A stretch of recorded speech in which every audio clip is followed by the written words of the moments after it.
Nofap soldiers, welcome back to day 14 of the Nofap Academy. This is Nofap 101. I am Captain Nofap, aka Swamiji Nofap. Firstly, congratulations, soldiers. Congratulations. Day 14 is a milestone because you've officially made it to 2 weeks. So next week will be the beginning of week 3 of the program. Today, I want to talk to you about understanding. That's right. You know my philosophy. As you travel down the path, you should have experience as well as education. And education is understanding.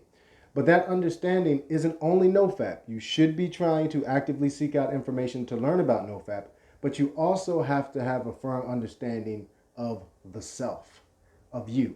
Understand different things from the context of you. And in this aspect, what I'm referring to is urges and relapses.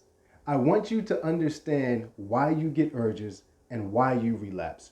I'll tell you the reason that you get urges. It's not just because we're horny. Often overlooked is the fact that we could be sad, we could be fearful, we could be depressed. This is an addiction.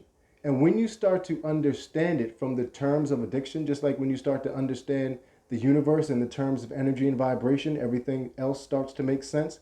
When you start to understand Nofap from the terms of an addiction, it starts to make more sense. You start to recognize that periods of high anxiety or what have we, you may find yourself struggling a bit more. You may find yourself having more urges. So I'm not saying the urges don't occur because you're horny. Obviously, the urge does occur because of that. But the underlying root cause, the underlying trigger is often overlooked.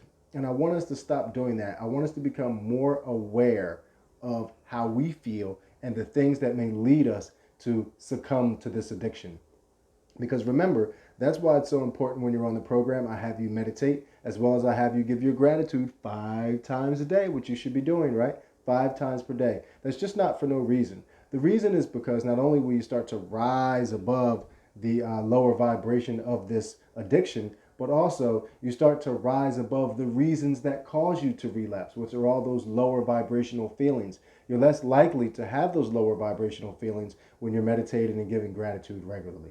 So what I want you to do is the next time you get an urge, I don't care if it's your phone, I don't care if it's your notebook, start to keep something maybe in notes in your phone and start to write down why you had the urge, why you had the urge. Of course, the majority of them may be because you saw something that triggered you, you like the way this body part looked or that body part, but you'll start to notice a pattern if you really dedicate yourself to this exercise that when you're feeling a bit low, and you're not feeling as high vibrationed, so to speak, as you would like to, that you're more likely to relapse.